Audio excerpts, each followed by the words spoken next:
Jail জুলুম অত্যাচারের শিকার। তো দীর্ঘ 17 বছর পর আপনারা খুব আনন্দের সহিত ভোট দিতে যাচ্ছেন সবাই। তো এই ব্যাপারে আপনার অনুভূতিটা আমাদের একটু জানান।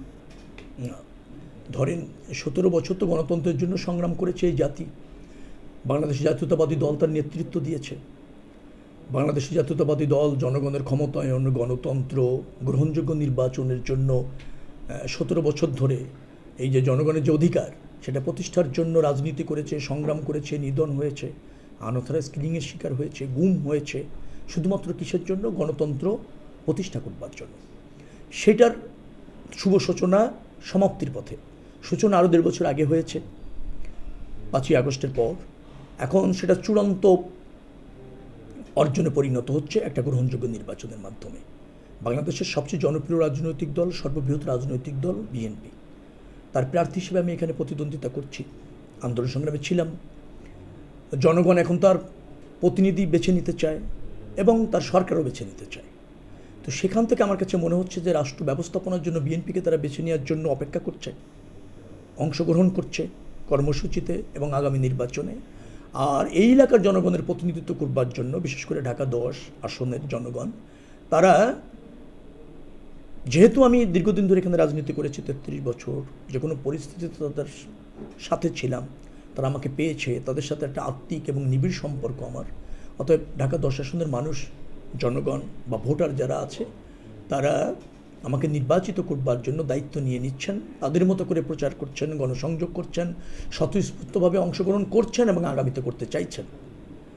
যার ফলে এই যে জুলুম, অত্যাচার, নির্যাতনের কথা আপনি যারা বললেন, তার অর্জন জাতি পেতে চলেছে। একটা গ্রহণযোগ্য নির্বাচনের মাধ্যমেই জাতি সে আকাঙ্ক্ষা পূরণ হবে, এটা এখন অপেক্ষারত মাত্র। আমার বিশ্বাস যে সেই 17 বছরের যে সংগ্রাম, সেই সংগ্রামের সুফল মানুষ অনতিবিলম্বে পাবে।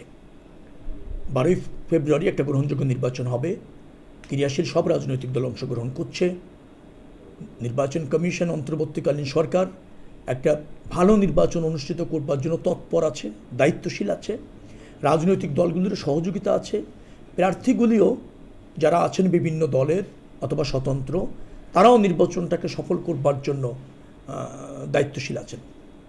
অতএব আপনি যদি ওইটা বলেন, সার্বিক সব কিছু বিবেচনা করে গণতন্ত্রের উত্তরণটা নিশ্চিত হতে চলেছে 12ই ফেব্রুয়ারি নির্বাচনের মধ্য দিয়ে। নির্বাচনে জনগণের রায় মেনে নেওয়ার মানসিকতা থাকতে হবে। সে যে দলই উইন করুক না কেন, যে প্রার্থী উইন করুক না কেন, নির্বাচনের পর জনগণের রায়ের প্রতি শ্রদ্ধাশীল থেকে আমরা যদি রাষ্ট্র ব্যবস্থাপনা করতে পারি, ডেফিনেটলি রাজনীতির গুণগত মানের পরিবর্তন হবে, রাষ্ট্র ব্যবস্থাপনার একটা আমূল পরিবর্তন হবে। সেটাই জনগণের আকাঙ্ক্ষা। সেই লক্ষ্যে আমরা কাজ করছি, নিশ্চয়ই সফল হবে ইনশাআল্লাহ।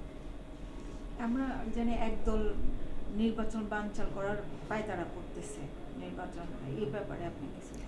যারা নির্বাচন বানচালের পায়তারা করেছে, তারাই বাংলাদেশটাকে ফ্যাসিবাদীতে পরিণত করেছিল। তারা দেশ ছেড়ে ভেগে যেতে বাধ্য হয়েছে। তাদের কিছু সুবিধাভোগী আছে, অনুসারী আছে, তারা চায় না বাংলাদেশটা ফাংশন করুক, কার্যকর থাকুক। এই জন্য তাদের কিছু তৎপরতা আছে, এটা সত্য। কিন্তু জনগণের প্রতিবাদের মুখে, জনগণের স্বতঃস্ফূর্ত অংশগ্রহণের মুখে সেটা নস্যাৎ হয়ে যাবে। ক্রিয়াশীল দু একটা রাজনৈতিক দলের হয়তো হীনমন্যতা আছে, কারণ তাদের জনসমর্থন কম থাকার ফলে নির্বাচনে উইন না হওয়ার সম্ভাবনা থাকে। এটাই ন্যায্য, এটাই গণতন্ত্র। কিন্তু তাদের সেটা মেনে নিতে হয়তো কিছুটা হলেও অস্বস্তি কাজ করছে। তার জন্য তারা হয়তো কিছু দোষারোপ, কিছু অসহযোগিতা, কিছু বিভ্রান্তিমূলক কর্মকাণ্ডে লিপ্ত থাকতে পারে। কিন্তু যেই যাই করুক না কেন, নির্বাচন রাষ্ট্রের ডিমান্ড, জনগণের অধিকার। তার থেকে কেউ কাউকে বঞ্চিত করতে পারবে না। ভালো নির্বাচন হবেই এবং হতেই হবে, এবং সেটা আমরা প্রতিষ্ঠিত করে ছাড়ব ইনশাআল্লাহ। নবীনদের ভোট সম্পর্কে কিছু বলেন। নবীনরা হচ্ছে এই দেশের আগামী ভবিষ্যৎ। তারা এই জুলাই গণ অভ্যুত্থানে তাদের তারুণ্য, তাদের নবীনত্ব এই জাতিকে সমৃদ্ধ করেছে, সফল করেছে। ডেফিনেটলি নবীনরা যতটা না রাজনীতিতে সক্রিয় হতে চায়, তার চেয়ে বেশি চায় রাজনীতির গুণগত মানের পরিবর্তন। ডেফিনেটলি সেই পরিবর্তন বিএনপি করতে সক্ষম।